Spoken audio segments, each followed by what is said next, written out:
Eu acabara de aprender que a vida tem de ser mais à deriva, mais ao acaso.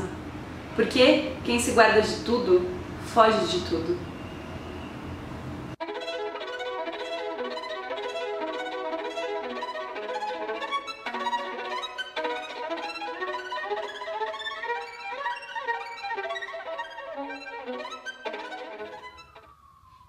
Banana? Oi gente, aqui é a Legilas e esse é o Brutus. Sim, ele vai animar o nosso fundo quando eu estiver aqui gravar e não tiver um fundo colorido e ali instante para enfeitar o vídeo. Assim fica um vídeo um pouco mais feliz e alegre. Hoje a gente veio falar sobre A Máquina de Fazer Espanhóis. Esse livro já tinha sido recomendado para mim várias vezes por uma amiga em específico. E sabe quando você vai deixando pra lá, tipo, depois eu leio, depois eu leio, depois eu leio, depois eu leio, e você nunca lia porque você nunca lembrava de comprar? Pois então. Eu já não tinha mais a desculpa porque eu ganhei de amigo secreto no fim de 2013. E eu amei este livro. Amei, amei, amei, adorei. Eu confesso que o começo eu sofri um pouquinho pra me adaptar ao estilo de escrita, só que eu achei fenomenal e vamos explicar por quê. Em A Máquina de Fazer Espanhóis, a gente acompanha o Sr. Silva, que ao completar 80 e poucos anos, ele perde a mulher, que morre de velhice mesmo, assim. Acho que ela tem alguma doença, alguma coisa, não me lembro precisamente, eu acho que eles nem falam no livro, e ela falece. Então, com a mulher falecida e já com bastante idade e os filhos já crescidos, o Sr. Silva é colocado dentro de um asilo. E a gente acompanha toda a vida dele, desde a perda da mulher até essa nova vida que ele desenvolve em um lugar que não é a casa dele, com novas pessoas, outra dinâmica rodeando ele e tudo mais. É muito, muito, muito interessante. Eu achei que fosse ser um livro meio parado, até um tanto quanto piega, sabe? Tipo, a vida é muito legal, umas coisas assim. Mas muito pelo contrário, a gente encontra aqui dentro desse livro personagens extremamente cativantes, histórias fenomenais, e a gente aprende que dentro da vida de uma pessoa idosa ainda tem muito a ser explorado e muito, muito a ser vivido e aprendido. E é por isso que eu gostei tanto da Máquina de Fazer Espanhóis, porque um livro que tinha tudo para ser um pouco melancólico e arrastado e até um pouco cheio de lembranças, etc. Ele é um livro sobre muito mais novas lembranças sendo criadas dentro da vida desse idoso que é o Sr. Silva. Então a gente acompanha ele, vê a fase carrancuda dele, em que ele não aceita que ele está vivendo ali. A hora que ele começa a fazer amizades, quando ele começa a perceber quem são as pessoas mais, vamos dizer, amigas dos velhinhos ali dentro do idoso, ali dentro do asilo, e tudo que ele vai desenvolvendo, todos os idosos com personalidades distintas, aqueles que são bem mais velhos e são super agitados, têm muito, muito espírito ainda, né, tipo, conseguem andar, etc. Os que vão ficando ao pouco acamados, que estão abertos para novas amizades, os que são cabeça dura e não mudam a opinião por nada no mundo, e como que eles vão se relacionando e vivendo ali dentro daquele lugar na qual eles têm que viver. Daí a gente vai percebendo todo o desenvolvimento desse personagem, que é o Sr. Silva, um português classudo, que acredita na família e que viveu durante a ditadura do Salazar, como que ele vai se desenvolvendo e abrindo a mente dele, aprendendo novas coisas, deixando-se ganhar, como dizer, amizade mesmo, né? Tipo, se aproximar de outras pessoas que não são a família dele, como que ele vai se desenvolvendo como pessoa mesmo. Porque toda a vida dele, ele viveu para o trabalho e para a família. E ele tinha alguns pensamentos um pouco fechados, que principalmente foram criados devido ao período em que ele viveu, que era a ditadura. E ele temia, assim, se abrir e se envolver com as pessoas. E daí ali dentro do asilo, ele não tem outra opção. Ele percebe que basicamente o que ele mais amava, que era a Laura, a mulher dele, já se foi. Então ele fala: o que a Laura gostaria que eu fizesse? Ela não gostaria que eu ficasse só remoendo a morte dela e esfregando na cara de todo mundo que, meu Deus, você não deveria se importar com isso porque a minha mulher morreu, que é o pensamento principal dele no começo do livro. E ele começa a viver mais, a se abrir mais, a ganhar novas experiências. E como eu já disse, isso é super, super, super legal, porque mostra que que não é só porque você é uma pessoa mais velha que, eu sou sábia e sei de tudo e não posso mudar os meus pensamentos ou aprender novas coisas. Acho que foi um dos principais motivos pelo qual eu gostei mais ainda do livro. Eu acho que eu tô soando até meio repetitiva nesse ponto, mas é que é muito bonito você perceber um homem que já tem uma história toda construída, uma vida cheia de lembranças, boas, ruins ou, vamos dizer, duvidosas, entre aspas, e que tem lá os seus valores, tudo bonitinho, e que então ele começa a colocar isso em xeque, porque ele não sabe mais se realmente tudo que ele tinha como certeza ou sem dúvida nenhuma é realmente aquilo que ele sempre colocou. E daí também uma parte muito interessante é esses idosos e a forma como eles lidam com o envelhecimento cada vez mais, mais presente na vida deles, e também como ele começa a temer a morte, porque até então a morte era, sei lá, uma coisa no futuro que ele não conseguia enxergar direito. Mas aí conforme eles vão ficando mais velhinhos e problemas vão aparecendo, problemas de saúde, etc., como que eles vão enfrentando isso e como que eles se apoiam pra deixar de temer essa coisa tão desconhecida que cedo ou tarde eles vão ter que encarar, inevitavelmente. Eu confesso, no entanto, que eu demorei um pouco pra me habituar à escrita do Walter Hugo. Pra quem não sabe, porque eu não sabia, ele é um escritor português e, bom, obviamente o livro é escrito em português de Portugal. E eu acho que os escritores de Portugal têm alguma licença poética muito grande, ou então talvez o Victor Hugo tenha se inspirado bastante no José Saramago. Eu não pesquisei para saber se ele viveu antes ou depois do Saramago, mas enfim. Porque aqui nesse livro a gente tem parágrafos extremamente longos, as conversas são feitas dentro de um parágrafo sem indicar quando um personagem está falando e quando o outro está falando. A gente só percebe depois, porque vem uma frase, vírgula, falou tal personagem. E também não existe letra maiúscula, tudo é escrito em minúscula, mesmo depois do ponto. Então você precisa de um empurrão para você começar a pegar o ritmo da leitura de verdade.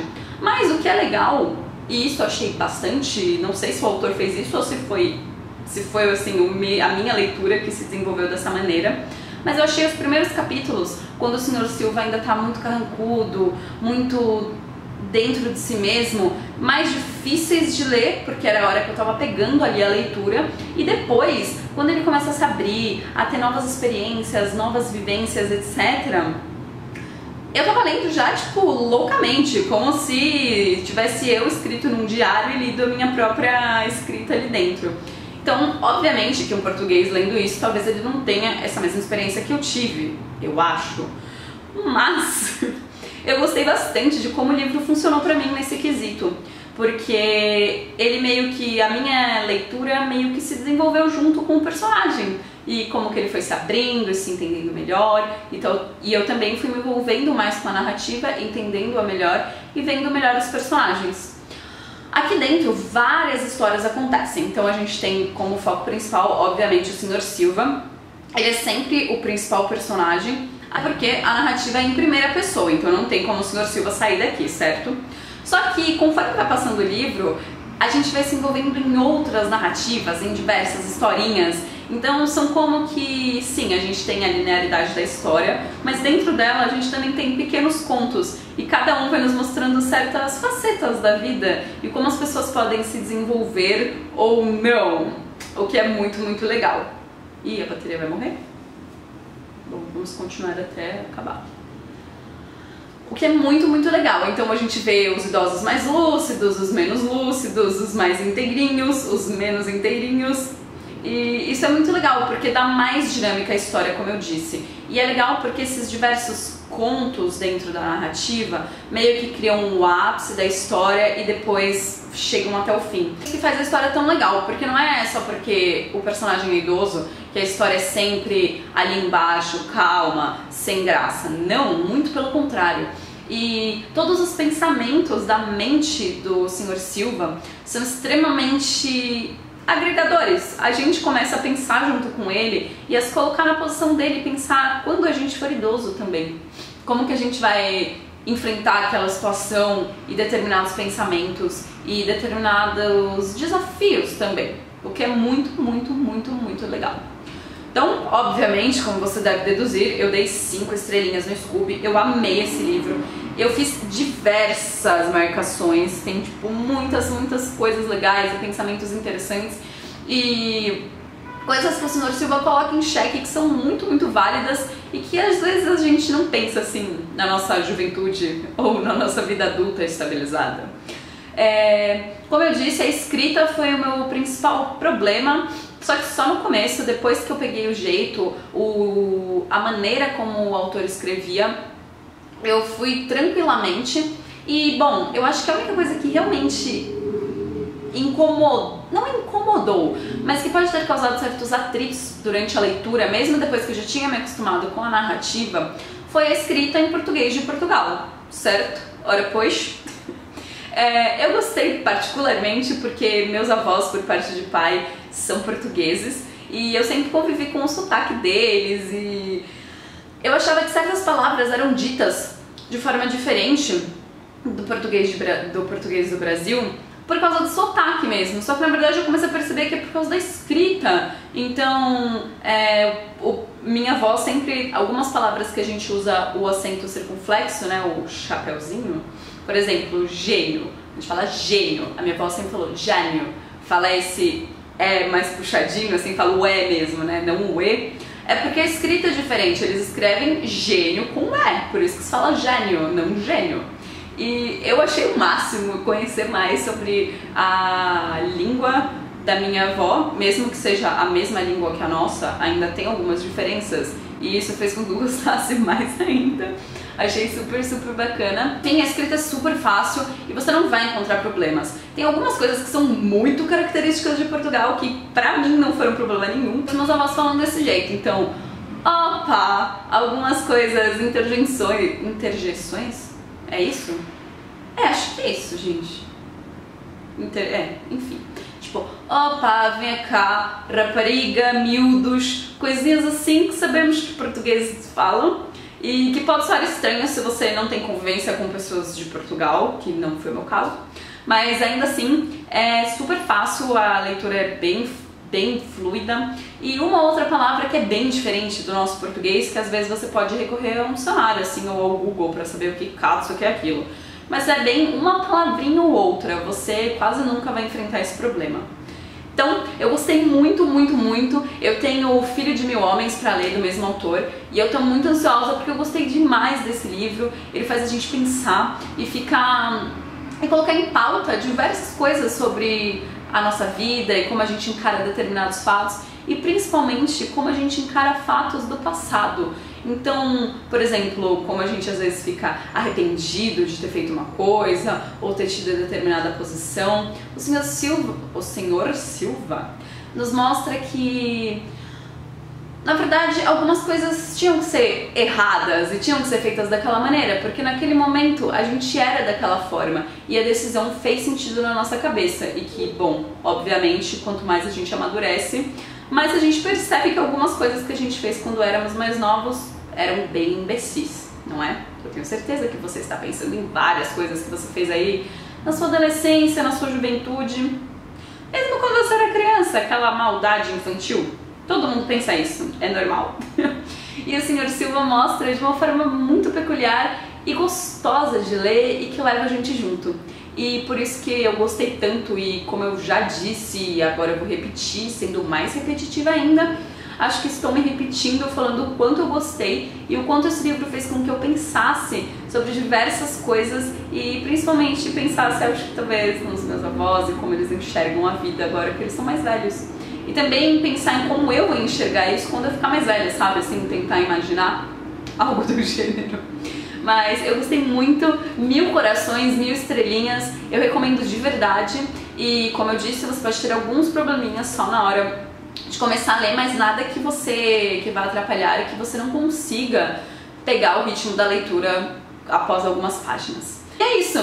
Espero que vocês tenham gostado da resenha. Eu acho que ela ficou um pouquinho repetitiva porque eu gostei bastante, daí eu acho que eu fiquei repetindo coisas que me atraíram, mas eu espero que tenha sido bacana mesmo assim.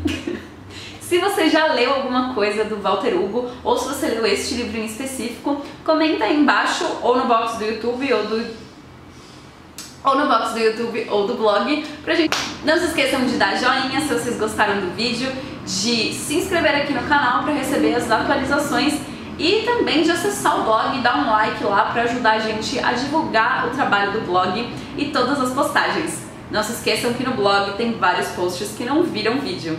A gente se vê pela cidade. Um beijo e tchau, tchau!